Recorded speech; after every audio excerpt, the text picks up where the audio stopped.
அவர் கர்த்தர் நல்லவர், அவர் வாக்கு மாறாதவர். இம்மட்டும் நம்ம நடத்தினவருக்கு கரங்களை உயர்த்தி அப்பா அம்மாக்கு நன்றி செலுத்துகிறோம் சொல்லுவோமே. நாங்கள் ஆண்டவரே உண்மையே நாங்கள் சார்ந்து வந்திருக்கிறோம், மனிதர் அல்ல. உம்முடைய வார்த்தைகள் எங்களை இம்மட்டுமாய் நடத்தி வந்திருக்கிறது, உம்முடைய கிருபைகள் அது மாறாதா இருக்கிறது. ஆகவே சேர்ந்து நாம் பாடியவரை மகிமைப்படுத்துவோம்.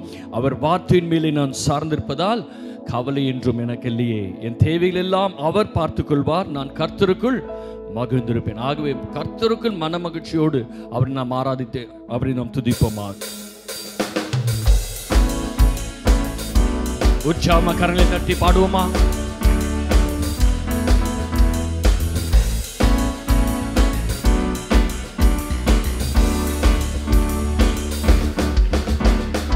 வார்த்தையின் மேலே நான் சார்ந்திருப்பதால் கவலை ஒன்றும் எனக்கில்லையே, என் தேவைகள் எல்லாம் அவர் பார்த்துக் கொள்வதால் நான் கர்த்தருக்குள் மகிழ்ந்திருப்பேனே. அவ்வார்த்தையின் மேலே நான் சார்ந்திருப்பதால் கவலை ஒன்றும் எனக்கில்லையே, என் தேவைகள் எல்லாம் அவர் பார்த்துக் கொள்வதால் நான் கர்த்தருக்குள் மகிழ்ந்திருப்பேனே. யெகோவா ஈரே என்ற தேவன், தேவைகள் யாவும் சந்திப்பீரே. யெகோவா ராப்பா என்ற தேவன், என்னாலும் சுகம் தருவீரே.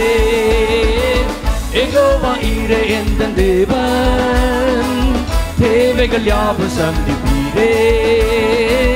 யெகோவா ராப்பா என்ற தேவன், என்னாலும் சுகம் தருவீரே. மரண இருளின் பள்ளத்தாக்கில் நடக்க நேர்ந்தாலும் என் அப்பா என்னோடு இருப்பதாலே பயப்பட மாட்டேன். மரண இருளின் பள்ளத்தாக்கில் நடக்க நேர்ந்தாலும் என் அப்பா என்னோடு இருப்பதாலே பயப்பட மாட்டேன். எனக்கு விருதுமாய் ஆயிரங்களும் 10,000 எழுந்தாலும் அஞ்சிட மாட்டேன். எனக்கு விருதுமாய் ஆயிரங்களும் 10,000 எழுந்தாலும் அஞ்சிட மாட்டேன். யெகோவா ஈரே என்ற தேவன், தேவைகள் யாவும் சந்திப்பீரே. யெகோவா ராப்பா என்ற தேவன், என்னாலும் சுகம் தருவீரே. விசுவாசத்தோடு யெகோவா ஈரே என்ற தேவன், தேவைகள் யாவும் சந்திப்பீரே. யெகோவா ராப்பா என்ற தேவன், என்னாலும் சுகம் தருவீரே. நெருக்கத்திலே கர்த்தரை நோக்கி கூப்பிட்டேன், என்னை விசாலத்தில் கொண்டு வந்து மீட்டு கொண்டாரே. நெருக்கத்திலே கர்த்தரை நோக்கி கூப்பிட்டேன், என்னை விசாலத்தில் கொண்டு வந்து மீட்டு கொண்டாரே.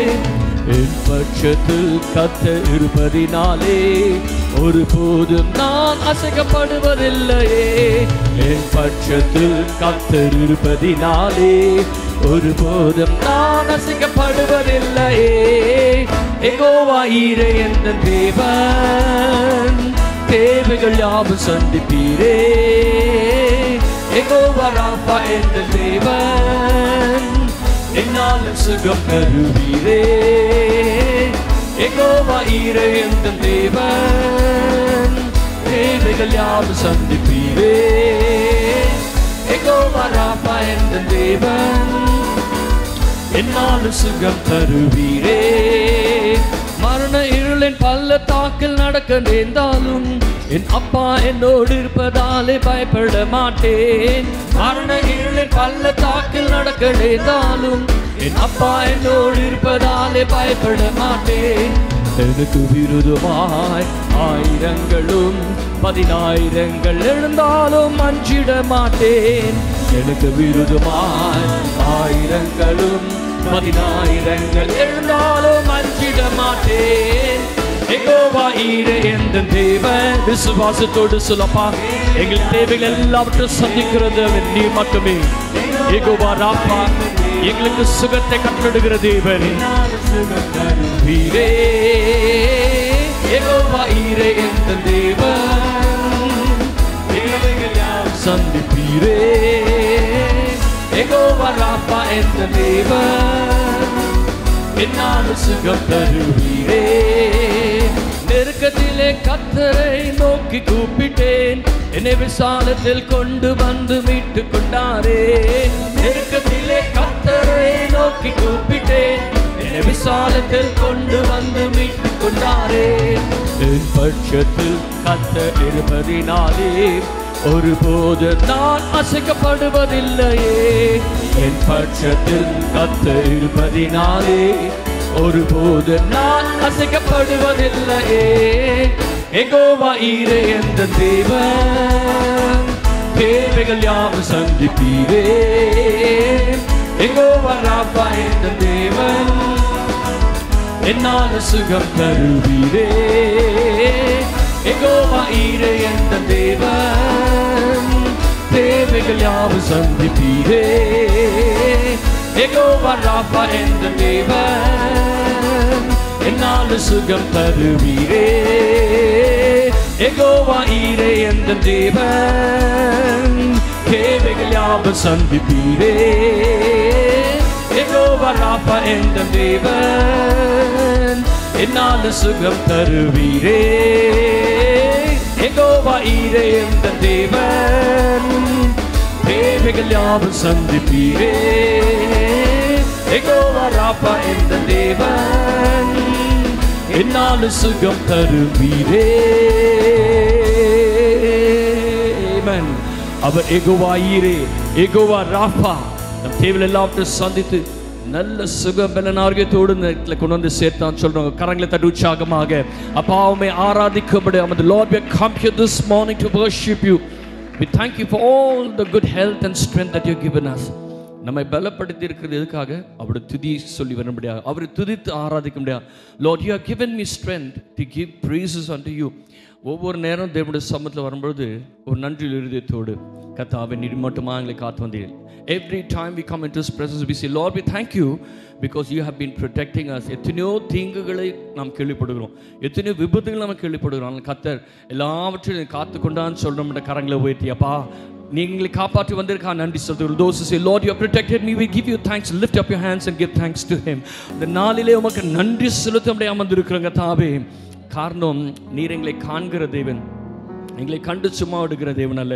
நம்மை காப்பவரும் அவர் தான், நம்மை காண்பவரும் அவர் தான். எந்த சூழ்நிலையில் நெருக்கத்தில் இருந்தாலும் சரி, யார் நம்மோடு இருக்கிறாங்களோ இல்லையோ, அது சிங்க கெபி போன்ற ஒரு சூழ்நிலையாக இருந்தால் கூட, சுட்டெரிக்கும் அக்னி போன்ற ஒரு சூழ்நிலையாக இருந்தால் கூட கர்த்தாவே அதன் மத்தியிலே நீங்கள் எங்களோடு இருக்கிறீங்க.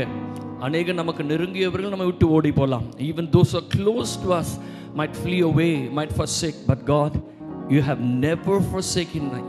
அப்பா ஒரு நாளும் எங்களை கைவிடாமல் நடத்தி வந்தீரே, உம்மை நாங்கள் துதிக்கிறோம் சொல்லி இந்த பாடலை பாட துதித்து நம்ம அவரை ஆராதிப்போமா?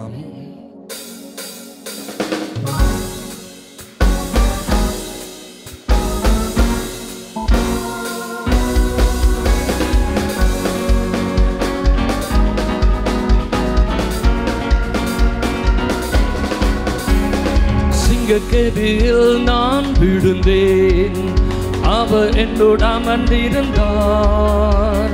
சுட்டெரிக்கும் அக்கினியில் நடந்தேன், பாலி துணியா என்னை நினைத்தார். சிங்கக்கெபியில் நான் விழுந்தேன், அவர் என்னோடு அமர்ந்திருந்தார். சுட்டெரிக்கும் அக்கினியில் நடந்தேன், பாலி துணியா என்னை நினைத்தார். சிங்கக்கெபியோ சூளை நெருப்போ அவர் என்னை காத்திடுவார். மகிழ்ச்சியோடு சிங்கக்கெபியோ சூளை நெருப்போ அவர் என்னை காத்திடுவார். அவரே என்னை காப்பவர், அவரே என்னை காண்பவர், அவரே என்னை காப்பவர், அவரே என்னை காண்பவர். சிங்கக்கெபியோ சூளை நெருப்போ அவர் என்னை காத்திடுவார். சிங்கக்கெபியோ சூளை நெருப்போ அவர் என்னை காத்திடுவார். எதிரிகள் என்னை சுற்றி வந்தாலும் தூத சேனைகள் கொண்டு என்னை காப்பாரே. எதிரிகள் என்னை சுற்றி வந்தாலும் தூத சேனைகள் கொண்டு என்னை காப்பாரே. ஆவியினால் யுத்தம் வெல்வேனே, சாத்தானை சமுத்திரம் விழுங்குமே. ஆவியினால் யுத்தம் வெல்வேனே, சாத்தானை சமுத்திரம் விழுங்குமே. அவரே என்னை காப்பவர், அவரே என்னை காண்பவர். சொல்லுமா, அவரே நம்மை காப்பவர், அவரே நம்மை காண்கிற தேவனாயிருக்காரே. சிங்கக்கேவியோ சூளை நெருப்போ, அவர் என்னை காத்திடுவார். மகிழ்ச்சியோடு சிங்கக்கேவியோ சூளை நெருப்போ, அவர் என்னை காத்திடுவார். ராஜ்யம் எனக்குள்ளே வந்ததால் சூழ்ச்சிகள் என்னை ஒன்றும் செய்யாதே. ராஜ்யம் எனக்குள்ளே வந்ததால் சூழ்ச்சிகள் என்னை ஒன்றும் செய்யாதே. அற்புதம் எனக்காக செய்பவர் என்னை அதிசயமாய் வழி நடத்துவார். அற்புதம் எனக்காக செய்பவர் என்னை அதிசயமாய் வழி நடத்துவார். அவரே என்னை காப்பவர், அவரே என்னை காண்பவர், அவரே என்னை காப்பவர், அவரே என்னை காண்பவர். சிங்கக்கேவியோ சூளை நெருப்போ, அவர் என்னை காத்திடுவார். சிங்கக்கேவியோ சூளை நெருப்போ, அவர் என்னை காத்தி. எதிரிகள் நம்மை சுற்றி. Lord, we give you thanks, O Father. எங்களுக்கு ஒரு அல்லேலூயா சொல்லலாமா? ஹல்லேலூயா. இந்த வேளையிலும் நாம் ஒரு காரியத்தை நாம் தியானிக்க போகிறோம். தியானிக்கும்படியாக கர்த்தர் இந்த நாளில் உதவி செய்வாராக. அதனுடைய தலைப்பு ஆயுதம் வாய்க்காது. ஆயுதம் வாய்க்காது. Weapon shall not prosper. பாருங்க, ஒரு வசனத்தை அதற்கு ஆதாரமாக நாம் வாசிக்க கேட்போம். ஏசாயாவின் தீர்க்க தரிசன புஸ்தகம் 54ஆம் அதிகாரம் 17ஆம் வசனத்தை நாம் வாசிக்க கேட்போம். உனக்கு விரோதமாய் உருவாக்கப்படும் எந்த ஆயுதமும் வாய்க்காதே போகும். உனக்கு விரோதமாய் நியாயத்தில் எழும்பும் எந்த நாவையும் நீ குற்றப்படுத்துவாய். இது கர்த்தருடைய ஊழியக்காரரின் சுதந்திரமும் என்னால் உண்டான அவர்களுடைய நீதியுமாய் இருக்கிறது என்று கர்த்தர் சொல்லுகிறார். நமக்கென்று இந்த வசனத்தை, இந்த தீர்க்க தரிசனமான வார்த்தையை, இந்த காரியத்தை நமக்கென்று ஒவ்வொருவரும் அவர்களுக்கென்று தனிப்பட்ட விதத்திலே நாம் எடுத்துக்கொள்ள வேண்டும். பிரியமானவர்கள், இது சொல்லப்பட்டிருக்குது, உனக்கு விரோதமாய் உருவாக்கப்படும் எந்த ஆயுதமும் வாய்க்காதே போ. உனக்கு விரோதமாய் நியாயத்தில் எழும்பும் எந்த நாவையும் நீ குற்றப்படுத்துவாய். அப்போ நமக்கு விரோதமாய் உருவாக்கப்படும் எந்த ஆயுதமும் வாய்க்காமல் போகுமாம்.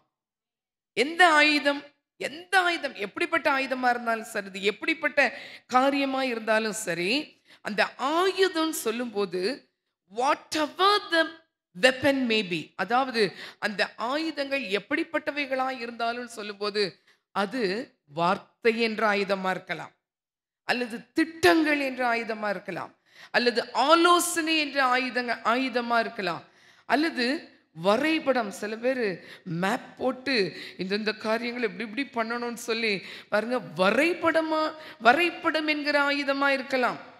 சில பேர் ஒரு இடத்துல கூடி என்ன செய்வாங்க தெரியுமா, உட்கார்ந்து சஜஷன் கொடுப்பாங்க, இப்படி செய்யலாம், அதை பண்ணலாம், இதை பண்ணலாம் அப்படின்னு சொல்லி விரோதமாய் செய்யப்படுகிற ஆயுதங்கள். ஒருவேளை நம்முடைய குடும்பத்துக்கு விரோதமாய், நம்முடைய பிஸ்னஸ்க்கு விரோதமாய், நம்முடைய வேலைக்கு விரோதமாய், நம்முடைய பிள்ளைகளுக்கு விரோதமாய், படிப்புக்கு விரோதமாய், எப்படிப்பட்ட காரியங்களுக்கு விரோதமாய் செய்யப்படுகிற எந்த ஆயுதமாய் இருந்தாலும் அவைகள் வாய்க்காமல் போகும் என்று கர்த்தர் சொல்லுகிறார்.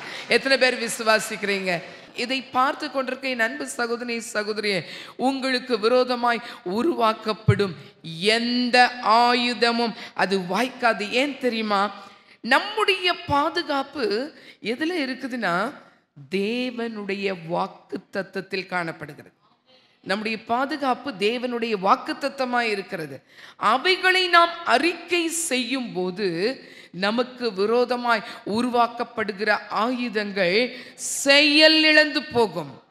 வாய்க்காமல் போகும். நிறைய பேருக்கு பயம் இல்லை, இப்படி இப்படி நடந்துருமோ, ஐயோ இதை சொல்லிட்டாங்களே, இதை இப்படி அவங்க செஞ்சிட்டாங்களே, நமக்கு இது நடந்து விடுமோ என்று நாம் பயந்து கொண்டு இருக்கிறோம். ஆனால் இன்னைக்கு கர்த்தர் சொல்றாரு, என்னுடைய வாக்கு தத்தங்கள் உன்னுடைய பாதுகாப்பாக இருக்கிறது. தேவனுடைய வார்த்தைகள் அடங்கி அவருடைய இந்த வேத புத்தகம் நம்முடைய வாழ்க்கையில இருக்கும் பொழுது, நம்முடைய இருதயத்தில் இருக்கும் பொழுது, அவருடைய வாக்கு தத்தங்களை பிடித்து நாம் ஜெபிக்கும் பொழுது அவைகள் நமக்கு பாதுகாப்பாய் இருக்கிறது. நாம் தேவனுடைய வாக்கு தத்தத்திற்குள்ளே இருக்கும்போது நமக்கு பயம் அவசியமே இல்லை. பார்த்தீங்களா, இந்த வேர்டு கர்த்தர் என்னை ரொம்ப ஸ்ட்ரெஸ் பண்ண சொன்னார். ஏன்னா இன்னைக்கு நம்ம ரொம்ப ஃப்ரெண்ட்ஸ்ன்னு நினச்சிட்டு பேசிகிட்டு இருப்போம், நமக்கு தெரிஞ்சவங்க நினச்சிருப்போம். ஆனால் அவங்க எப்படி வேணாலும் நமக்கு விரோதமான காரியங்களை அவர்கள் உருவாக்கலாம். ஆனால் அப்படி உருவாக்கப்படுகிற எந்த ஆயுதமும் வாய்க்காது என்று கர்த்தர் இன்றைக்கு நமக்கு உறுதி கூறுகிறார். யூதாவிலே ஒரு வசனம் இருக்குது பாருங்க. யூதா எழுதின நிருபம் 15ஆம் வசனத்தை நாம் வாசிக்க கேட்போம். தமக்கு விரோதமாய் அவபக்தியுள்ள பாவிகள் பேசின கடின வார்த்தைகள் எல்லாவற்றின் நிமித்தமும் அவர்களை கண்டிக்கிறதற்கும் ஆயிரமான தமது பரிசுத்தவான்களோடும் கூட கர்த்தர் வருகிறார் என்று முன்னறிவித்தார். அவபக்தியுள்ளவர்கள் பேசின அந்த கடினமான வார்த்தைகள், ஒருவேளை அவபக்தியுள்ளவர்கள், அறியாதவர்கள், தேவனை அறியாதவர்கள், உலகத்தார் பாருங்க, அவபக்தியுள்ள மக்கள் பேசின கடின வார்த்தைகளின் அந்த தாக்கம் கூட தம்முடைய பிள்ளைகளை அண்டாதபடிக்கு, தம்முடைய பிள்ளைகளை அது பாதிக்காதபடிக்கு தேவனுடைய வாக்குகள் நம்மை பாதுகாக்கிறதா இருக்க. நம்ம பயப்பட வேண்டாம். அவபக்தியினுடைய வார்த்தை நம்மை ஒன்றும் செய்யாது இயேசுவின் நாமத்தினாலே. அப்போ நமக்கு விரோதமா என்ன பண்ணாலும் அந்த ஆயுதம் வாய்க்காதுன்னு ஆண்டவர் சொல்றாரு. அதாவது சத்துருக்குடைய திட்டம் வாய்க்காது, ஆனால் தேவன் நமக்காக வைத்திருக்கிற வாக்குகளின் ஆசீர்வாதம் நம்முடைய வாழ்க்கையிலே அது நிறைவேற போகிறது. ஒரு அல்லேலூயா சொல்வோமா? ஆமென். அப்படின்னா நம்ம என்ன செய்யணும்? அவருடைய வார்த்தைகளை சொல்லும் பொழுது நாம் உறுதியாக விசுவாசத்தோடு கூட அதை நாம் ஏற்றுக்கொள்ளும் பொழுது நிச்சயம் தேவன் அவைகளினாலே நமக்கு ஆசீர்வாதங்களை கட்டளையிடுவார். சரியா? இன்னைக்கு வேதத்தில் பார்க்க போகிற ஒரு 3 காரியங்களை நாம் சிந்திக்க போகிறோம். எப்படி இந்த வார்த்தையின்படி எப்படி தேவன் நமக்கு விரோதமாக எழும்புகிற காரியங்களை ஒன்றுமில்லாமல் போக பண்ண போகிறார் அப்படிங்கிற காரியத்தை குறித்து இன்றைக்கு ஒரு 3 காரியங்களை நாம் இன்றைக்கு தியானிக்க போகிறோம். முதலாவது ஒரு வசனத்தை நாம் வாசிக்க கேட்போம். 2 சாமுவேலின் புஸ்தகம் 17ஆம் அதிகாரம் 14ஆம் வசனம். 2 சாமுவேல் 17:14. அப்பொழுது அப்சலோமும் இஸ்ரவேல் மனுஷர் அனைவரும் அகித்தோப்பேலின் ஆலோசனை பார்க்கிலும் அர்க்கினாகிய ஊசாயின் ஆலோசனை நல்லது என்றார்கள். இப்படி கர்த்தர் அப்சலோமின் மேல் பொல்லாப்பை வரப்பண்ணும் பொருட்டு அகித்தோப்பேலின் நல்ல ஆலோசனையை அபத்தமாக்குகிறதற்கு கர்த்தர் கட்டளையிட்டார். இந்த இடத்துல நாம் பார்க்கும் பொழுது தாவீது ராஜாவுடைய காரியத்தை பார்க்கிறோம். நான் உங்களுக்கு சுருக்கமா இந்த காரியத்தை சொல்லுகிறேன். தாவீது ராஜா அவர் ஆண்டு கொண்டு இருக்கும் பொழுது பாருங்க, அவருடைய மகனாகிய அப்சலோம் அந்த அருமையான தாவீது ராஜாவுக்கு விரோதமாக எழும்புகிறதை பார்க்கிறோம்.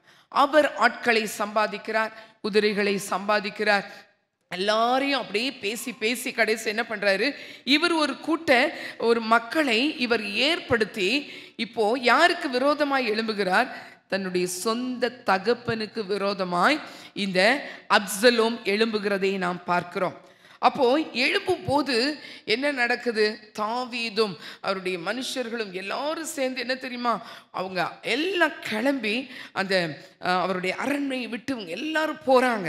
ஏன்னா அப்சலோம் இப்ப சொல்றாரு, நான் தான் ராஜாவாக போகிறேன்னு சொல்லி ஒரு பெரும் கூட்டத்தை தன்னுடைய தகப்பனுக்கு விரோதமாக எழும்பு பண்ணி இவர் காரியங்களை செய்யும் போது தாவீதும் அவருடைய மனுஷரும் ரொம்ப கவலையா அழுதுகிட்டே போறாங்க. ஒரு கூட்ட மக்கள் தாவீதை பின்பற்றி போகிறதை நாம் பார்க்கிறோம். அப்படி போகும்போது இந்த வசனத்துல இப்ப வாசித்தோமே, ஊசாய் என்கிற தாவீதின் சிநேகிதன், தாவீதின் ஊழியக்காரன் ஒருத்தர் அங்க இருந்தார். இந்த ஊசாய் என்பவர் ஓடி வரார் இந்த நியூஸை கேள்விப்பட்ட. ஐயோ, எங்க ராஜாவை அவருடைய மகனே இப்படி துரத்தி விட்டுட்டாரேன்னு சொல்லி அவர் அழுது கொண்டு தலையின் மேல் புழுதியை போட்டுக்கொண்டு ஓடி வரும் பொழுது அவர் தாவீது ராஜாட்ட வந்து விழுறாரு. ஐயோ, இப்படி ஆயிடுச்சு அப்படின்னு சொல்லும்போது தாவீது சொல்லுறாரு, எப்பா நீ திரும்பி என் மகனோடே போய் நீ எனக்கு எப்படி நல்ல ஊழியக்காரனாக இருந்தாயோ அப்படியே நீ அவனுக்கும் நல்ல ஊழியக்காரனாக இரு. அப்புறம் நீ அவங்க கூட இருந்தாதான் அங்கே என்னென்ன காரியங்கள் நடக்கிறது என்பதை குறித்து நீ எனக்கு தெரியப்படுத்துவாய். அதனால நீ என்ன செய்ய, நீ போ. அது மாத்திரமல்ல, அங்கே எனக்கு விரோதமாய் ஆலோசனை செய்யப்படுகிறது அல்லவா, அந்த ஆலோசனைகளை நீ அங்கே இருந்தா அபத்தமாக்குவாய். அதனால கோ பேக், நீ போ, திரும்பி போ என்று சொல்லி அந்த ஊசாயை அவர் திருப்பி அனுப்புகிறார். பாருங்க, இந்த வசனத்துல வாசித்தோம். அப்பொழுது அப்சலோமும் இஸ்ரவேல் மனுஷர் அனைவரும் அகித்தோப்பேலின் ஆலோசனையை பார்க்கிலும் அர்க்கியனாகிய ஊசாயின் ஆலோசனை. அப்படின்னா இந்த தாவீது எவ்வளவு அழகா ஞானமா இந்த ஊசாயை அந்த அப்சலோம் இடத்திலே அனுப்புகிறதை பார்க்கிறோம். ஒரு காரியத்தை நம்ம இன்னைக்கு பார்க்கணும் பாருங்க. நமக்கு எந்த இடத்துல இருந்து எதிர்ப்புகள், நமக்கு விரோதமான காரியங்கள் வந்தால் கூட நம்ம கொஞ்சம் தாங்கிக்கலாம். ஆனால் சொந்தக்காரங்க, சொந்த மகன், சொந்த மகள், அப்புறம் சொந்த சகோதர சகோதரிகளிடத்திலிருந்து ஒரு காரியம், துன்பம் அல்லது ஒரு பிரச்சனை வரும்போது நம்மால் அது என்ன செய்ய முடியாது, தாங்கிக்கவே முடியாது. எவ்வளோ பெரிய ராஜாவாக இருந்தாலும் தாவீது ராஜா எப்படி போனார் தெரியுமா? அவர் வெறுங்காலோடு பாருங்க அழுது கொண்டு போகிறதை நாம் பார்க்கிறோம். மற்ற யார் என்ன செஞ்சாலும் அவங்க தானே அப்படின்னு சொல்லி விட்டுலாம். ஆனால் நம்முடைய உறவுகள் அப்படி செய்யும்போது அதை தாங்க முடியாது. ஒருவேளை அப்படிப்பட்ட சூழ்நிலையில நீங்கள் நடந்து கொண்டு இருந்தீங்கன்னா கர்த்தர் உங்களுக்கு உதவி செய்கிறவராக இருக்கிறார். பாருங்க, இவங்க போறாங்க. அப்போ என்ன நடக்குது, இந்த அப்சலோம் நான் எப்ரோனிலே ராஜாவாக போகிறேன் என்று சொல்லி எல்லாரையும் கூப்பிட்டு எக்காலம் ஊதி அதை செய்யும் போது என்ன நடக்குது, இந்த ஊசாய் ரொம்ப அருமையான ஒரு மகன். யாரு? தாவீதுடைய சிநேகிதன், தாவீதின் ஊழியக்காரன். அவர் கொடுத்த ஆலோசனை, இந்த ஊசாய் நல்ல ஒரு அட்வைஸ் கொடுத்தாரு. அவர் கொடுத்த ஆலோசனை அந்த நாளை, எந்த நாள் தெரியுமா? இந்த அப்சலோம் ராஜாவாய் மாறினாரே, இந்த அப்சலோம் எல்லாவற்றையும் அவர் எடுத்துக்கொண்டாரே தன் தகப்பனுடைய காரியத்தை, அந்த நாளை தாவீதுக்கு வெற்றியுள்ள ஒரு நாளாக மாற்றினது இந்த ஊசாயின் ஆலோசனை. இந்த ஊசாயின் ஆலோசனை தாவீதும் அவனுடைய மக்களும் தப்பிக்க வழி செய்தது மாத்திரமல்ல, அந்த நாள் தாவீதுக்கு ஒரு வெற்றியுள்ள நாளாக மாறுவதற்கு இந்த ஊசாயின் ஆலோசனை ரொம்ப உதவி பண்ணினது என்று பார்க்கிறோம். இவர் தேவனுடைய கரத்திலே பயன்படுகிற ஒரு முக்கிய நபராக மாற்றப்பட்டார். யார் தெரியுமா? ஊசாய். இப்படிப்பட்ட சூழ்நிலைகளிலே கர்த்தர் நமக்கும் உதவி செய்கிறவராயிருக்கிறார். ஒரு ஊசாயை தேவன் நமக்காக அனுப்புவார்.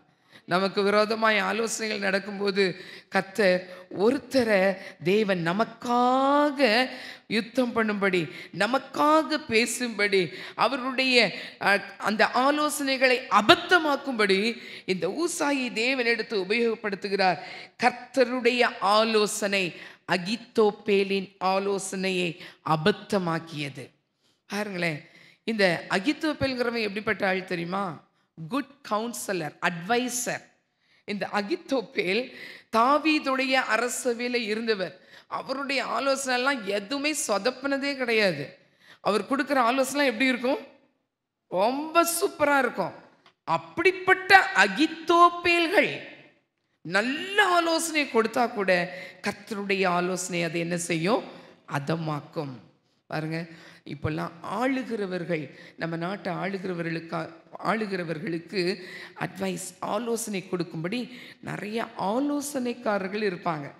அவங்க ஆளுகிறவர்களுக்கு அட்வைஸ் பண்ணி இப்படி செய்யுங்க அப்படி செய்யுங்கன்னு சொல்லி அவர்களுக்கு ஆலோசனை கொடுத்து அவர்களை வழி நடத்துவாங்க. அப்போ எல்லா நேரமும் அவருடைய ஆலோசனை சரியா இருக்குன்னு சொல்ல முடியாது. ஆனா இந்த அகித்தோப்பேல் ராஜாவுக்கு ரொம்ப நல்ல ஆலோசனை கொடுத்தவன். நீங்க 2 சாமுவேல் 16:23 வாசிக்கும் போது அதை குறித்து தெரியும். அந்நாட்களில் அகித்தோப்பேல் சொல்லும் ஆலோசனை தேவனுடைய வாக்கைப் போல இருந்தது.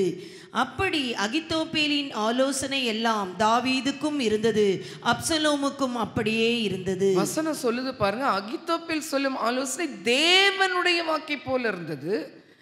அது அந்த ஆலோசனை தாவீதுக்கும் இருந்தது, அப்சலோமுக்கும் இருந்தது. ஆனால் அந்த அகித்தோப்பேலின் ஆலோசனையை தேவனுடைய ஆலோசனை அபத்தமாக்கி போட்டது என்று நாம் பார்க்கிறோம். பிரியமானவர்களே, இந்த அகித்தோப்பேல் என்பவன் ஒரு காலத்தில் தேவனுடைய கரத்தில் அதிகமாய் பயன்பட்டவர் என்று பார்க்கிறோம். ஏன்னா தேவனுடைய வார்த்தை மாதிரி இருந்துச்சா, கர்த்தருடைய வார்த்தை மாதிரி இருந்தது அவர் சொல்ற ஆலோசனை. ஆனால் அவர் பின்னாலே பிசாசின் கரத்திற்கு மாறுகிறதை நாம் பார்க்கிறோம்.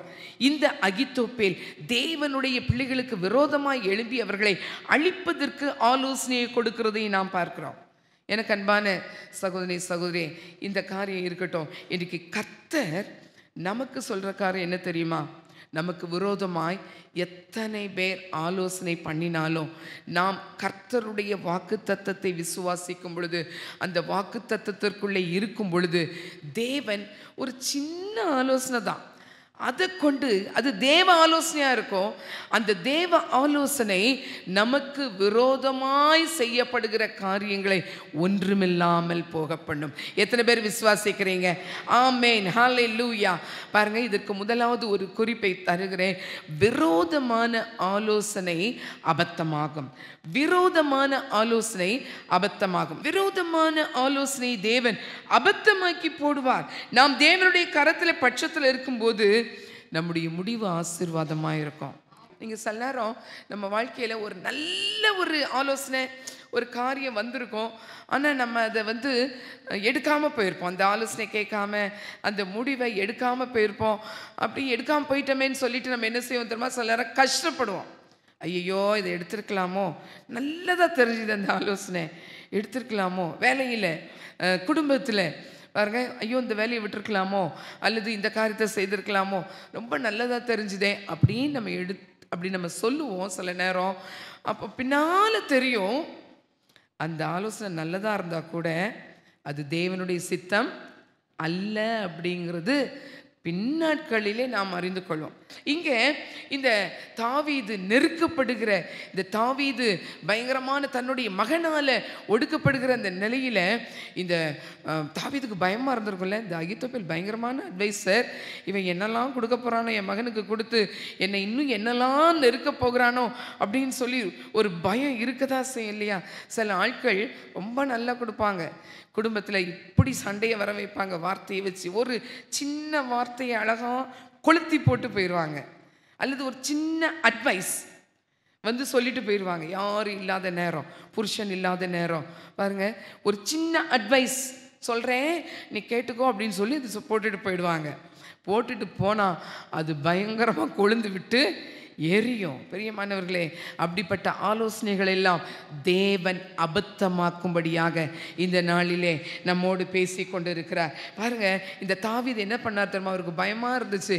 ஐயோ, இந்த அகித்தோப்பேல் என்னெல்லாம் பண்ணுவான் பாருங்க. இந்த தாவீது அவருடைய வாழ்க்கையில் பார்க்கும்போது நான் பார்த்த ஒரு காரியம், மகனால் துரத்தி விடப்படுகையிலும் இவர் போகும்போது பாருங்க, எல்லா ஜனத்தோட தன்னுடைய அரியணையை விட்டு போகிறார்.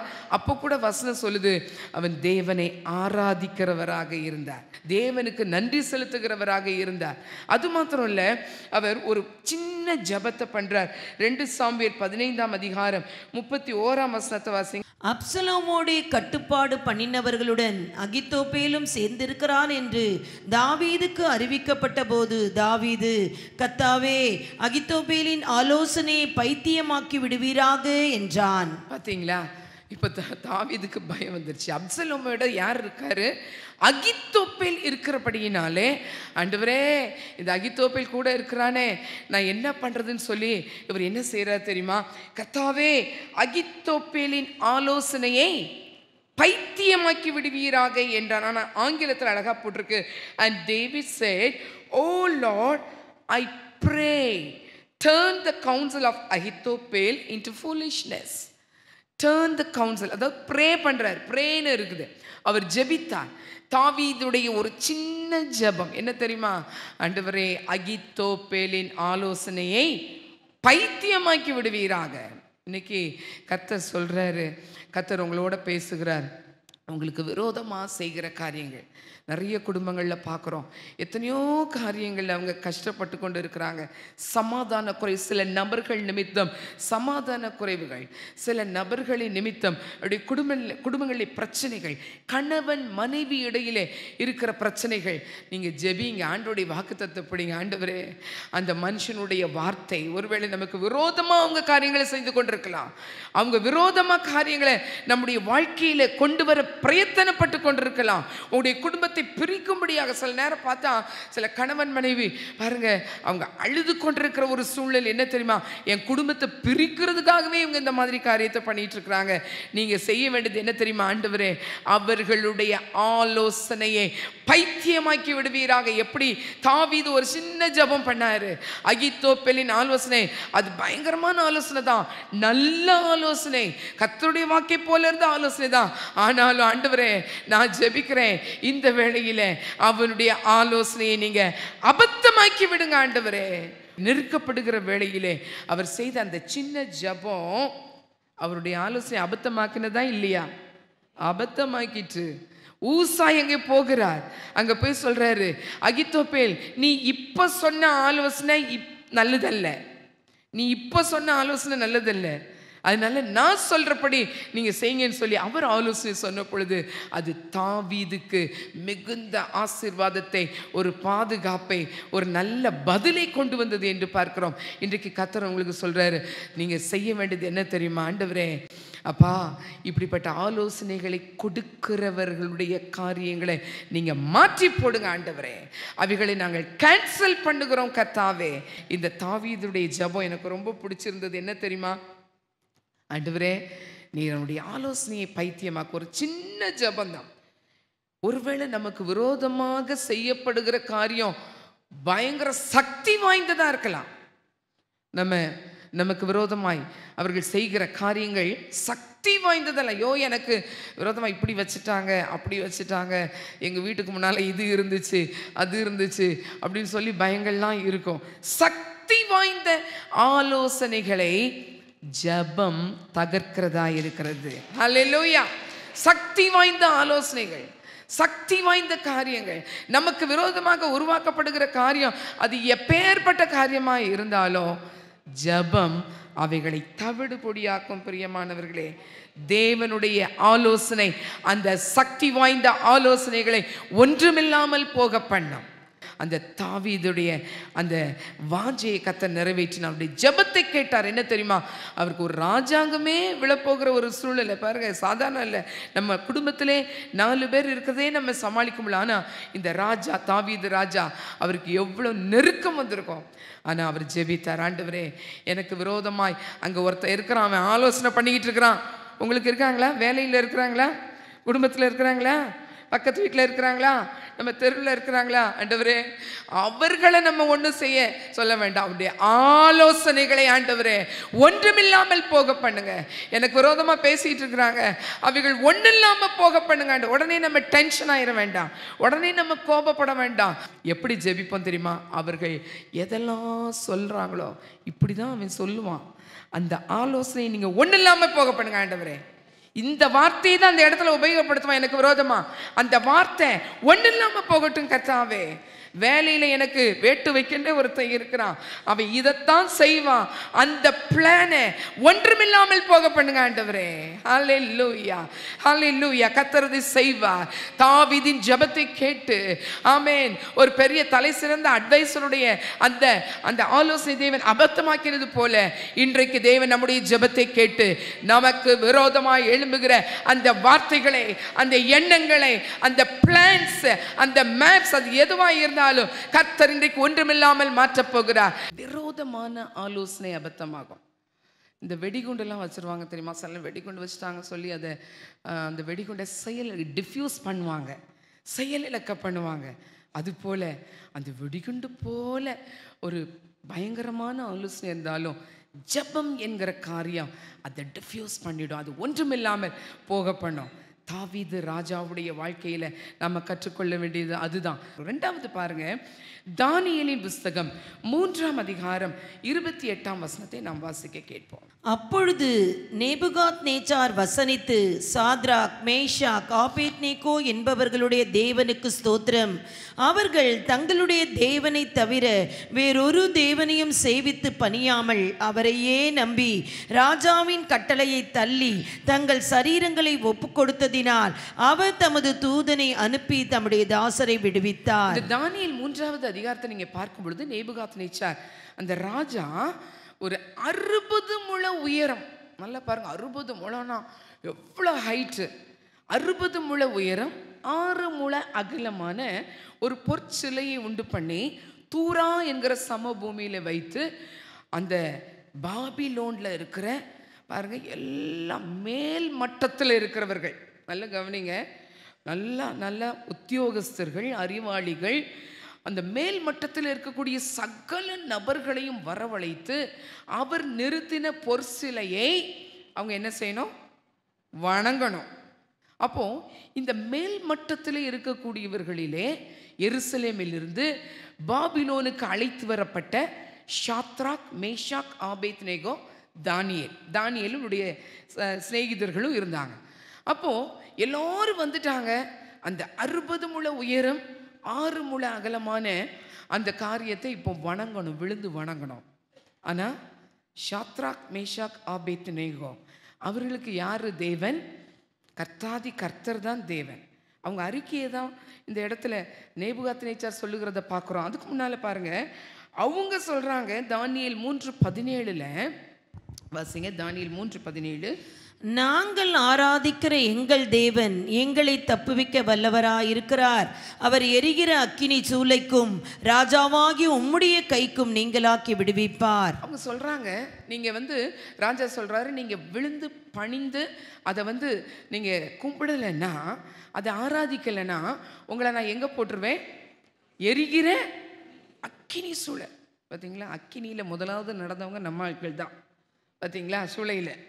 அப்போ எரிகிற அக்கினி சூளையில உங்களை போற்றுவேன் அப்படின்னு சொன்ன உடனே இவங்க சொல்றாங்க, நாங்கள் ஆராதிக்கிற எங்கள் தேவன். நல்ல கவனிங்க அருமையான தேவ பிள்ளைகளே, இந்த ஒரு பந்தம் நமக்கும் ஆண்டவருக்கும் வந்துருச்சுன்னா அவர் நமக்கு வைராக்கியத்தை காட்டுவார். என்ன சொல்ல தெரியுமா? என் தேவன், நான் ஆராதிக்கிற என் தேவன். நேபுகாத்நேச்சார் சொல்லும்போது சொல்றாரு, ஷாத்ராக், மேஷாக், ஆபேத்நேகோ என்பவருடைய தேவனுக்கு ஸ்தோத்திரம். பாருங்க, அவங்க என்ன செஞ்சாங்களா? தங்களுடைய தேவனை தவிர வேறொரு தேவனையும் சேவித்து பணியாமல். இல்லை, இங்கிலீஷ் அழகா போட்டிருக்கு, that they should not serve nor worship any god except their own God. நமக்கு சொல்லுவோம்ல, எனக்கு ஒரு சொந்த வீடு இருக்குது, சொந்த கார் இருக்குது, சொந்த பைக் வச்சிருக்கிறேன், சொந்த கம்பெனி வச்சிருக்கிறேன். அதை போல நம்ம ஒவ்வொருவருக்கும் சொந்த தேவன் ஒருத்தர் இருக்கிறார். ஹல்லேலூயா. இங்க கொஞ்சம் அங்க கொஞ்சம் இல்லை, நாம விசுவாசிக்கணும், இவர் தான் தேவன் தான் என்னுடைய தேவன். தாவீது ஒவ்வொரு சங்கீதத்திலும் சொல்வாரு, நீர் என்னுடைய தேவன், அதிகாலமே உம்மை தேடுவேன், நீர் என்னுடைய தேவன். அப்படி சொந்தம் கொண்டாடுறோமா? இந்த உலகத்தில் அழிந்து போகிற காரியத்துக்கு சொந்தம் கொண்டாடுறோம். நியூஸில் பார்க்குறேன், 1/2 அடி நிலத்துக்காக சண்டை, கொலை. 1/2 அடி நிலம், அதுக்கு உரிமை பாராட்டுகிறோம், சொந்தம் என்று உரிமை பாராட்டுகிறோம். உலகிலே அழிந்து போகிற காரியத்துக்காக. இன்னைக்கு இந்த காரியத்து மூலமா நான் கற்றுக்கொண்டது என்ன தெரியுமா? அவங்க சொல்றாங்க, நாங்கள் ஆராதிக்கிற எங்கள் தேவன் எங்களை தப்புவிக்க வல்லவராக இருக்கிறார். அவர் எரிகிற அக்கினி சூளைக்கும் ராஜாவாகி உம்முடைய கைக்கும் நீங்களாக்கி விடுவிப்பார். அப்போ அவங்க கிட்ட எவ்வளவு ஒரு நம்பிக்கை இருந்தது, தேவன் மேல எவ்வளவு ஒரு நம்பிக்கை வச்சிருந்தாங்க. என்னுடைய தேவன் என்கிற நம்பிக்கை நமக்கு இருக்க வேண்டும். எந்த ஒரு காரியம் பாருங்க, இவங்களுக்கு வந்தது ஒரு ஆபத்து வந்தது, ஆனால் அந்த ஆபத்து ஆசீர்வாதமாய் மாறினது. ஹல்லேலூயா. ஆபத்து ஆசீர்வாதமாகும். என்ன ஆபத்து தெரியுமா? தங்களுடைய சொந்த தேவனை ஆராதிக்காமல் பாருங்க, ஒரு ஒரு சிலையை வணங்க சொன்னாரே, அதை எங்களால் முடியவே முடியாது. ஏனென்றால் நாங்கள் ஆராதிக்கிறவர் ஜீவன் உள்ள தேவன். நாங்கள் ஆராதிக்கிறவர் அவர் பெரியவர், என் தேவன். அப்படிப்பட்ட தேவனை விட்டுட்டு நாங்கள் மற்ற காரியங்களை ஆராதிப்பது? அவர்களுடைய விசுவாசம், அவர்களுடைய நம்பிக்கை, தேவன் மேல இருந்த நம்பிக்கை, அதன் மூலமாக அவங்க சரீரத்தில் ஒரு சின்ன சேதம், தேவனை நம்பினா ஒரு சின்ன சேதாரம் கூட இல்லாம கர்த்தர் நம்மை தப்புவிப்பார். ஹல்லேலூயா. நம்முடைய தேவன் என்னுடைய தேவன் என்று சொல்லி நாம் அவர் மேல விசுவாசம் வைக்கும் பொழுது, நிறைய பேருக்கு கொஞ்சம் கஷ்டம் வந்துச்சுன்னா அங்கே போகலாமா, அவரை போய் பார்க்கலாமா, இவரை போய் பார்க்கலாமா, கையை பிடிச்சி பார்க்கலாமா, நாடி பிடிச்சி பார்க்கலாமா, இன்னும் பல காரியங்களை நம்ம யோசிக்கிறோம். பிரியமானவர்களே, எந்த காரியம் வந்தாலும் நமக்கு ஒரே தேவன் தான். நாம் ஆராதிக்கிறவர் கர்த்தாதி கர்த்தர், ராஜாதி ராஜா. ஹல்லேலூயா, ஹல்லேலூயா. அப்போ அந்த சூளையில போட்டாங்க, 7 மடங்கு சூடு பண்ண சொல்றாரு. இவங்கெல்லாம் பணியல அப்படின்னு சொல்லிட்டு ராஜா என்ன சொல்ல தெரியுமா? ஏற்கனவே அக்கினி சூளை பயங்கரமா இருக்குது, இதை 7 முறைனா பூரணமா சூடு பண்ண சொல்றாரு. 7 மடங்கு சூடு பண்ண சொல்லிட்டு இவர்களை தூக்கி என்ன செய்யுங்க, அதில் போடுங்க அப்படின்னு சொல்லும்போது, இவங்களை தூக்கி போனவங்க என்ன பண்ணிட்டாங்க? எல்லாம் செத்து போயிட்டாங்க. உள்ள போடப்பட்டவர்கள் பத்திரமா அங்கே இருக்கிறத நாம் பார்க்கிறோம். ராஜா பார்க்குறாரு, பார்த்துட்டு நம்ம 3 பேர் தானே உள்ள போட்டோம், 4வது ஒரு ஆள் அங்கே உலாவிக்கிட்டு இருக்கிறாரு. அந்த 4ஆம் ஆளின் சாயல் தேவபுத்திரனுக்கு ஒப்பா இருக்கிறது. ஹல்லேலூயா. நம்முடைய தேவன் நம்முடைய ஆபத்தில், நம்முடைய நெருக்கத்தில், நம்முடைய பாடுகளிலே நம்மோடு கூட இருக்கிற தேவன். நீங்கள் கேட்கலாம், அவங்கள ஏன் அக்கினி சூளையில் போடாமல் பாதுகாத்துருக்கலாமே? நிறைய பேருக்கு அதான் கேள்வி. ஆண்டவரே, என்னை ஏன் இது வழியாக நடத்துறீங்க? இதை கொடுக்காம நீங்கள் பாதுகாத்துருக்கலாம்ல. இதை கொடுக்காம, இந்த வியாதியை கொடுக்காம, இந்த சோதனையை கொடுக்காம, இந்த காரியத்தை கொடுக்காம, நான் அதுக்குள்ளே போகாமல் என்ன பாதுகாத்துருக்கலாம்ல. நீங்கள் பெரிய தேவன் தானே. பாருங்க, இங்கே அக்கினி சூளையில் போட்டாலும் நம்முடைய தேவன் அதை பார்த்துக்கிட்டு இருக்க மாட்டார். நம்முடைய பாடுகளிலே அவர் இறங்கி நம்மோடு கூட அந்த பாடுகள் வழியாய் நடக்கிறவர் தான் நம்முடைய தேவன். பேதுரு சொல்றாரு, அவர் பட்ட பாடுகளினாலே பாருங்க, அவர் நமக்கு காரியத்தெல்லாம் உண்டு பண்ணி அவர் மாதிரியை பின்வைத்து போனார். நாம் அவருடைய அடிச்சுவடுகளை பின்பற்றும்படிக்கு அவர் மாதிரியை பின்வைத்து போனார். அப்படி என்றால் நம்முடைய தேவன் நமக்காக எவ்வளவு பாடுகளை சகித்திருக்கிறார். அப்போ அந்த சகித்த தேவன் நாம பாடுபடும் போது நம்மோடு கூட எப்படி இருக்கிறார்? நடக்கிறவராய் இருக்கிறார். அதில் நடக்கிறது மாத்திரம் இல்லை, அவருடைய நாமத்தை மகிமைப்படுத்தி நம்ம வெளியே கொண்டு வருவார். சில நேரம் இந்த ஆக்சிடென்ட்ல எப்படி நீங்க தப்பிச்சிங்க கேட்பாங்களா? பாருங்க, அப்போ அங்கே யார் இருந்தா நம்ம கூட? நம்முடைய தேவன் இருந்தா. நம்ம சொல்லுவோம், ஆண்டவருடைய கிருபைங்க, இந்த ஆக்சிடென்ட்லேருந்து நான் எப்படி தப்பிச்சேனே எனக்கு தெரியல, ஆனால் அது தேவனுடைய கிருபை. அப்போ நம்முடைய காரியங்களில் தேவன் நம்மோடு கூட நடக்கிறவராக இருக்கிறார். அதன் மூலம் அவருடைய நாமத்தை மகிமைப்படுத்துவார். ஷாத்ராக், மேஷாக், ஆபேத்நேகோ அக்கினி சூளையில் போடப்பட்டது. இந்த பாபிலோன் ராஜா அவங்களுடைய எருசலேம்லேருந்து கொண்டு வந்ததெல்லாம் எதுக்கு தெரியுமா? இந்த ராஜா தேவாதி தேவன், கர்த்தாதி கர்த்தர் என்று நம்முடைய தேவனை விசுவாசிக்கும்படிக்கு தேவன் அவர்களை இந்த இடத்துல கொண்டு வர்றதுக்கு இந்த ராஜாவுக்கு உதவி செஞ்சார். ஷாத்ராக், மேஷாக், ஆபேத்நேகோ என்னுடைய தேவனுக்கு ஸ்தோத்திரம். தங்களுடைய தேவனை தவிர வேறொரு தேவனை சேவித்து பணியாமல் அவரையே நம்பி ராஜாவின் கட்டளையை தள்ளி தங்கள் சரீரங்களை ஒப்பு கொடுத்தினால் அவர் தமது தூதனை அனுப்பி. அப்போ இன்னைக்கும் தூதர்களுடைய ஊழியம் இருக்கிறது. அன்பான சகோதர சகோதரியே, இன்றைக்கும் தூதர்களுடைய ஊழியம் இருக்குது. சில நம்ம அப்படி விழப்போவோம், ஆனால் எப்படியோ யாரோ தாங்கினது போல இருக்கும். நம்ம பாருங்க, சில காரியங்களில் நம்ம தப்பு வைக்கப்படுகிறோம். எப்படி தெரியுமா? அதுதான் தூதர்களுடைய ஊழியம். தேவன் நமக்காக தம்முடைய தூதரை அனுப்புகிறவராய் இருக்கிறார். ஏசாயால ஒரு வசனம் இருக்குது. ஏசாயா 43ஆம் அதிகாரம் 2ஆம் வசனம் வாசிங்க. நீ தண்ணீர்களை கடக்கும்போது நான் உன்னோடு இருப்பேன், நீ ஆறுகளை கடக்கும்போது அவைகள் உன்மேல் புரளுவதில்லை, நீ அக்கினியில் நடக்கும்போது வேகாதிருப்பாய், அக்கினி ஜுவாலை உன் பேரில் பற்றாது. அக்கினியில் நடக்கும்போது வேகாதிருப்பாய், அக்கினி ஜுவாலை கூட உன் பேரில் பற்றாது. நம்முடைய தேவன் அக்கினியில், நம்ம அக்கினி போன்ற சோதனை நடக்கிறோமா, அந்த சோதனையில் தேவன் நம்மோடு கூட நடக்கிறார்.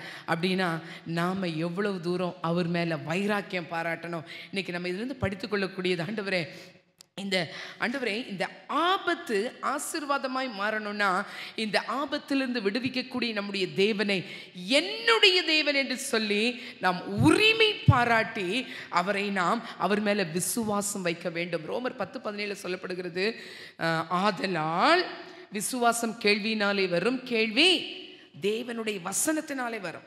நம்ம கேட்க ஹியரிங், கேட்க தேவனுடைய வசனத்தை கேட்கும் பொழுது நமக்குள்ள விசுவாசம் வரும். அப்படி விசுவாசம் வரும் பொழுது நாம் தேவனை அப்படியே நம்புவோம். அவர் மேலே விசுவாசம் இப்போ எந்த அளவுக்கு தெரியுமா, இந்த ஷாத்ராக் மேஷாக் ஆபேத்நேகோ அவங்களுக்கு தெரியுமா இந்த அக்கினி சூளையில் தப்பு வைக்கப்படுவான்னு. ஆனாலும் அவங்க சொன்னாங்க, நாங்கள் ஆராதிக்கிற தேவன் எங்களை தப்புவிக்க வல்லவராக இருக்கிறார், தப்புவிக்காமல் போனாலும் நீர் நிறுத்தின இந்த பொற்சிலையை வணங்க மாட்டோம்னா எப்படி ஒரு கண்மூடித்தனமான விசுவாசம். அவர்களுடைய தேவன் எங்களுக்காக வருவார்னு அவங்களுக்கு தெரியும். அப்போ அக்கினியில் நடக்கும்போது நம்ம என்ன செய்ய மாட்டோம், வேகாதிருப்போம். அக்கினி ஜுவாலை நம் பேரில் பற்றாது. எபிரேயரில் பார்க்குறோம் 11:30, விசுவாசத்தினாலே எரிகோ பட்டணத்தின் மதில்கள் 7 நாள் சுற்றி வரும். எந்த வெப்பனும் இல்லைங்க, விசுவாசம், ஒன்லி விசுவாசம்.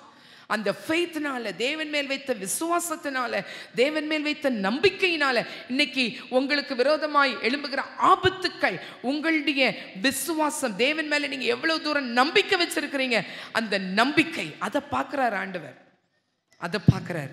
இன்னைக்கு ஒப்பு கொடுப்ப, ஆண்டவரே நீர் தான் என் தேவன். எந்த ஒரு ஆபத்துகள், எந்த ஒரு சூழ்நிலையில் நான் நடந்து போனாலும் ஆண்டவரே உம்மை தவிர நான் வேற எதையும் நான் பார்க்க மாட்டேன் ஆண்டவரே. உம்மை தவிர வேற யாருக்கிட்டையும் என் காரியத்தை சொல்ல மாட்டேன் ஆண்டவரே. உம்மை தவிர ஆண்டவரே எந்த காரியத்தையும் நான் நோக்க மாட்டேன் ஆண்டவரே என்று ஒரு ஒப்பு கொடுத்தலோடு நாம் ஆண்டவருடைய கரத்தில் ஒப்பு கொடுக்க போறோம். அப்படி செய்யும் போது நம்முடைய ஆபத்துக்களிலே தேவன் இறங்கி வந்து, நம்ம நினச்சிட்டு இருக்கோம் நம்ம ஏதோ தனியாக நடக்கிறோம், ஏன் பாடுவருக்கு தெரியுமா, நெருக்கம் தெரியுமா நம்ம நினைக்கிறோம். இல்லை, தேவன் நம்முடைய பாடுகளிலே அவரும் கூட பயணித்து கொண்டு இருக்கிறார். எதுக்கு தெரியுமா, அவருடைய நாமத்தை மகிமைப்படுத்தி நம்மை அந்த பாடுகளிலிருந்து வெளியே கொண்டு வருவதற்கு அவர் நம்மோடு கூட பயணிக்கிற தேவனாய் இருக்கிறார். ஆகவே நம்ம கலங்க வேண்டாம், நம்முடைய ஆபத்துக்களை அவர் ஆசீர்வாதமாக மாற்றுகிற தேவன். மூன்றாவதாக ஒரு காரியத்தை நாம் பார்த்து முடிக்க போகிறோம்.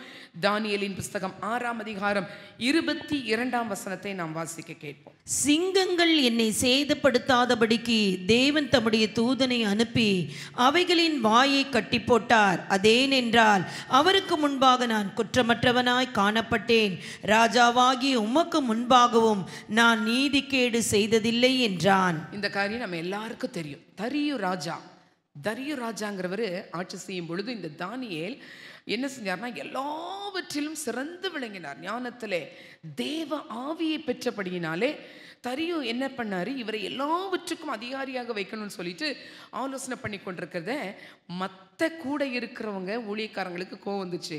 இவனை மேன்மைப்படுத்த போகிறாரா, இவன் மேலே ஏதாவது ஒரு குற்றத்தை சுமத்தி இவனுக்கு ஒரு தண்டனையை வாங்கி கொடுத்து இவனுக்கு உயர்வு வராமல் தடுக்க வேண்டும் என்று சொல்லி இவங்க ஒரு ஆலோசனை பண்ணாங்க. என்னத்தெல்லாம் நம்ம குற்றம் கண்டுபிடிக்கலான்னு பார்த்தா எதுலேயுமே குற்றம் இல்லாத ஒரு மனிதனாக இருந்திருக்கிறார் தானியேலை. இதில் குற்றப்படுத்தலாமா, வேலைக்கு சீக்கிரம் வந்தானா பாரு அப்படின்னா, லேட்டாக வந்தானா பாருன்னா சீக்கிரமாகவே வந்திருக்கிறார். அப்புறம் ராஜாவுக்கு செய்ய வேண்டிய காரியங்கள்லாம் ஏதாவது செய்யாமல் விட்டுருக்காரா, எல்லாம் செஞ்சுருக்கிறார். பாருங்க, எல்லா நாளும் ஏதாவது லீவ் போட்டிருக்கானா, சும்மா இல்லை, எல்லா நாளும் வந்திருக்கிறார். நமக்கெல்லாம் கொஞ்சம் ஜொரம் அடிக்க மாதிரி இருந்தாலே என்ன பண்ணிடுவோம், அன்றைக்கி லீவ் லெட்டர் பாருங்க, லீவ் போட்டுருவோம் பாருங்க. ஆனால் ஒரு சின்ன காரியத்தில் கூட தானியேல் இடத்துல குற்றம் கண்டுபிடிக்க முடியவில்லை. தேடி தேடி பார்க்குறாங்க, ஒரு குற்றமும் இல்லை. கடைசியில் ஒன்று கண்டுபிடிச்சாங்க, என்ன தெரியுமா, இப்படி தேவனை பற்றிய வேத விஷயத்தில் எங்கே வந்து பிடிச்சாங்க பார்த்தீங்களா, ஸ்பிரிச்சுவலாக வந்து பிடிக்கிறாங்க. உலக பிரகாரமாக எல்லா காரியத்திலும் ஒழுங்கா இருக்காரு. ஸ்பிரிச்சுவலாகவும் அவர் ஒழுங்கா தான் இருக்கிறாரு. அவங்களுக்கு எப்படி தெரியுதுன்னா, அவனுடைய தேவனை அவன் ஆராதிக்கிறானே. தன்னுடைய மேல் அறையில தன்னுடைய ஜன்னலை திறந்து எருசலேமுக்கு நேராக பலகணிகளை திறந்து முழங்கால் படிக்கிட்டு எருசலேமை நோக்கி, ஏன்னா அங்கதான் தேவாலயம் இருக்குது, அதை நோக்கி ஜெபம் பண்ணுகிறான். அதனால இதுல இருந்து நம்ம ஒரு குற்றம் கண்டுபிடிக்கலாம் அப்படின்னு சொல்லிட்டு ராஜாட்ட போய் சொல்லுவாங்க, ராஜாவே 30 நாள் வரைக்கும் உம்மை தவிர வேற எந்த தேவனையாவது வேற எந்த மனுஷனையாவது யாராவது ஆராதிச்சாங்கன்னா, யாராவது தொழுது கொண்டாங்கன்னா அவங்கள எங்க போடணும்? சிங்கங்களின் கெபியில கொண்டு போகணும். சிங்க கெபி இல்லை, சிங்கங்களின் கெபி. அங்க சும்மா 200 300 சிங்கம் இருந்திருக்கு, 1 2 இல்லை, சிங்கங்களின் கெபியிலே போட வேண்டும். இவங்கெல்லாம் ஒரு நல்ல ஆலோசனை பண்ணாங்க. பண்ணிட்டு ராஜாட்ட போய் சொன்னாங்க. அப்போ பத்திரத்துக்கு கையெழுத்து வச்சுட்டார் ராஜா. அது எழுதி அந்த காரியத்துக்கு இவர் ஆர்டர் கொடுத்துட்டாரு, சீல் வச்சுட்டாரு. இது தெரிஞ்சும், இது யாருக்கு தெரியும்? தானியேலுக்கு தெரியும். தெரிஞ்சும் இவர் என்ன பண்ணாராம்? தான் முன் செய்து வந்தபடியே 3 வேளையும் முழங்கால் படியிட்டு எருசலேமுக்கு நேராக பலகணிகள் திறந்திருக்க தன் தேவனை நோக்கி அவர் ஜெபம் பண்ணி கொண்டு இருந்தார். பார்த்தீங்களா? உடனே இவங்களுக்கு எல்லாம் வந்துருச்சு. என்ன, இவர் நாங்கள் பார்த்துட்டோம், இவர் ஜெபம் பண்ணிட்டு இருக்காரு, உங்களை ராஜாவை தவிர யாரையும் ஆராதிக்கக்கூடாது, யாரையும் வணங்கக்கூடாதுன்ற, ஆனால் இவர் வணங்கிட்டு இருக்கிறான்னு சொல்லி அதில் குற்றம் பிடித்து இந்த தானியேலை தூக்கி எங்கே போடணுன்ட்டாங்க? சிங்கங்களின் கெபியிலே. ஆனால் ராஜாவுக்கு இஷ்டமே இல்லை. ராஜாவுக்கு நைட்டெல்லாம் தூக்கம் இல்லை. பாருங்க, ஒரு நல்ல தேவ ஆவியை பெற்ற மனிதன் அவன் துன்பப்படுகிறதை இந்த உலக ராஜாவே பொறுக்க முடியலன்னா, நம்முடைய ராஜாதி ராஜாவுக்கு எப்படி பொறுப்பாரு? அவர் இறங்கி வருகிற தேவனாய் இருக்கிறார். சிங்கங்கள் சொல்லும்போது சிங்கத்துடைய சுபாவம் என்ன தெரியுமா? அடிச்சு கொல்லும். எந்த ஒரு இறையாவது பார்த்தா அதை கொல்லாம விடாது. அது பசியோட இருக்கும்போது, அது சாப்பிடணும்னு சொல்லும்போது, அது குடும்பத்துக்கு உணவு கொடுக்கணும்னு சொல்லும்போது அது ரொம்ப ஆக்ரோஷமா போய் அந்த இறையை பிடித்து அடித்து கொன்று அது கொண்டு போய் கொடுக்கும். அதனுடைய சுபாவம் கொல்ற சுபாவம். ஆனால் தேவன் அந்த கொல்லுகிற சுபாவத்தை உடைய சிங்கங்களின் வாயை தேவன் என்ன பண்ணார் தெரியுமா? கட்டி போட்டார். ஹல்லேலூயா. மறுபடியும் நம்ம தெய்வ தூதருடைய ஊழியம் இன்னைக்கும் நடக்குதுங்க. அன்னைக்கு மட்டும் இல்லை, இன்னைக்கும் நடக்கிறது. சிங்கம் மாதிரி உங்களுக்கு விரோதமா கடிச்சு கொதற அந்த சுபாவம் உடைய நபர்கள் இருக்கிறாங்களா? உங்களை சுற்றி இருக்கிறாங்களா? பாருங்க, உங்களுக்கு விரோதமா அப்படிப்பட்ட காரியங்கள் நடக்குதா? உயர்வை தடுக்கும்படியாக சிங்கம் மாதிரி எப்படி விழுங்கலான்னு சொல்லி வகை தேடி எப்ப சான்ஸ் கிடைக்குது, இதுல குற்றப்படுத்தலாமா, அதுல குற்றப்படுத்தலாமா? பாருங்க, இவங்களுக்கு எதுலையுமே குற்றப்படுத்த, கடைசியில தேவனை ஆராதிக்கிற அந்த வேத விஷயத்துல தான் குற்றப்படுத்த முடியுது. அப்படிப்பட்ட சூழ்நிலையில இருக்கிறீங்களா? இந்த தானியேலுடைய வாழ்க்கையில பார்க்கிறோம். அவர் சொல்றாரு, அந்த ராஜாக்கு தூக்கம் வரல. கடைசியில் அவர் நைட்டெல்லாம் ராஜா ஜெபம் பண்ணிட்டு இருந்திருப்பார் போல. தானியேலின் தேவனே அவரை விடுவின்னு ஜெபம் பண்ணியிருப்பார். டெய்லி ஜெபம் பண்ணுவார்ல தானியேல், ஒவ்வொரு நாளும் ஜெபம் பண்ணுவார். இப்போ அவருக்கு ஒரு நல்ல இடம் கிடைச்சிருக்கு. எங்க தெரியுமா? சிங்கங்களின் கெபியில. அது நல்லா நிம்மதியா சமாதானமா ஜெபம் பண்ணிக்கிட்டு இருந்தார். காலையில ராஜா வந்து கேட்டாரு, தானியேலே துயர சத்தமா அவர் கூப்பிட்டாராம். துயர சத்தமா, ரொம்ப தழுதழுத்த குரல்ல. ஏன்னா கண்டிப்பா அந்த சிங்கங்கள் ஒரு எலும்பு கூட மிச்சம் வச்சிருக்காது, அவ்வளோ சிங்கம் இருக்குது. இதுல தானியேல் எப்படி பிழைக்கப்பான் அப்படின்னு சொல்லி துயர சத்தமா கூப்பிடும்போது தானியேல் சொன்னார், ராஜாவே நீர் வாழ்க. கைத்தட்டி தேவனை மகிமைப்படுத்துவோமா? ராஜாவே நீர் வாழ்க. ஹல்லேலூயா. சிங்கங்கள் என்னை சேதப்படுத்தாதபடிக்கு தேவன் தம்முடைய தூதனை அனுப்பி அந்த சிங்கங்களின் வாயை கட்டி போட்டார். எந்த சிங்கம் கொல்லுமோ, எந்த சிங்கம் பீருமோ, எந்த சிங்கம் ஆக்ரோஷமா நம்மளை அடிச்சு கொல்ல வருமோ, அந்த சிங்கத்தை தேவன் வாயை கட்டி போட்டார். ஹல்லேலூயா. நமக்கு விரோதமா எழும்புகிற அந்த சிங்கங்கள், அதாவது இயற்கை எப்படின்னா இப்படிதான் நடக்கும். ஆனா அந்த இயற்கையின் நியதியை மாற்றுகிறவர் நம்முடைய தேவன். மூன்றாவது குறிப்பு, இயற்கையின் நியதி மாறும். இயற்கையின் நியதி மாறும். ஒரு வேத விற்பனர் சொல்றாரு, இந்த தானியேல் தேவனிடத்திலும் குற்றம் செய்யவில்லை, மனிதருக்கும் குற்றம் செய்யவில்லை. பாருங்க, அவர் சொல்றாரு, நான் அவருக்கு முன்பாக நான் குற்றமற்றவனாய் காணப்பட்டேன், ராஜாவாகி உமக்கு முன்பாகவும் நான் நீதிகேடு செய்ததில்லை. ஆண்டவருக்கும் துரோகம் செய்யல, மனுஷருக்கும் துரோகம் செய்யல. அப்படிப்பட்டவங்களுக்கு எப்படிப்பட்ட மோசமான முடிவுகளை பலர் உண்டு பண்ணினாலும் அந்த மோசமான அந்த இயற்கையின் நியதியை கர்த்தர் மாற்றி சிங்கம் போல விழுங்கன்னு வர்றவங்களுக்கு அந்த அந்த வாயவே என்ன பண்ணிடுவாரா, கட்டி போட்டுருவார். ஏம்மா இப்படி வந்தாங்க, பாஞ்சி சாப்பிட்ற மாதிரி பேசி அப்படியே நம்மளை அடக்கிறதுக்கு வந்தாங்க. ஆனால் தேவனுடைய வாய் என்ன செஞ்சிருவாரு, கட்டி போட கர்த்தர் உதவி செய்வார். நீதிமொழிகள் 12:21 நீதிமானுக்கு ஒரு கேடு வராது. NKJV சொல்லியிருக்கு, no grave trouble will overtake the righteous.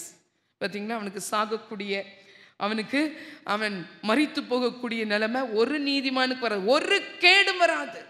எங்களை அதிகமாக நேசிக்கிற நல்ல தகப்பனே, இந்த நல்ல நாளுக்காக நன்றியோடு துதிக்கிறோம். இந்த மனமகிழ்ச்சியின் நாளிலே ஆண்டவரே அப்பா, ஆயுதம் வாய்க்காது என்ற தலைப்பிலே நாங்கள் தியானிக்க உதவி செய்தீங்க. இந்த 3 விதமான காரியங்கள், விரோதமான ஆலோசனை அபத்தமாகும், ஆபத்து ஆசீர்வாதமாகும், இயற்கை நியதி மாறும். எங்களுடைய வாழ்க்கையில எங்களுக்கு விரோதமாய் எழும்புகிற ஒரு ஆயுதமும் வாய்க்காதபடிக்கு கர்த்தாவே நாங்கள் ஜெபத்திலே காணப்பட, உம்மில் விசுவாசமாய் காணப்பட, கர்த்தாவே இயேசுவே உம்மிடத்திலே ஆண்டவர் நாங்கள் வழக்கமாய் எப்பொழுதும் ஜெபத்தை வழக்கமாய் மாற்றிக்கொள்ள கர்த்தர் உதவி செய்யும்படியாய் ஜெபிக்கிறோம். தொடர்ந்து கேட்ட வசனத்தை கேட்ட ஒவ்வொருவரையும் ஆசீர்வதியும். இயேசுவின் நாமத்தில் ஜெபிக்கிறோம் நல்ல பிதாவே. ஆமென், ஆமென், ஆமென். கர்த்தருடைய ஆசீர்வாதத்தை பெற்றுக்கொள்வோமா? நம்முடைய கர்த்தராகிய இயேசு கிறிஸ்துவினுடைய கிருபையும் பிதாவாகிய தேவனுடைய அன்பும் பரிசுத்தாவியானுடைய ஐக்கியமும் வழிநடத்துவதும் மாதம் சமாதானம் ஆளுகையும் நம் அனைவரோடும் இன்றும் என்றும் சதா காலமும் நம்மோடு இருந்து நம்மை காப்பாராக. ஆமென் சொல்லுமா? ஆமென். என் ஆத்துமாவே கர்த்தரை ஸ்தோத்திரி, உள்ளமே பரிசுத்த நாமத்தை ஸ்தோத்திரி. என் ஆத்துமாவே கர்த்தரை ஸ்தோத்திரி, வாசே சகல உபகாரங்களையும் மறவாதே. ஆமென். Pastor B. ஸ்டீபன் மற்றும் திருமதி சந்திரலீலா ஸ்டீபன் அவர்களால் ஸ்தாபிக்கப்பட்ட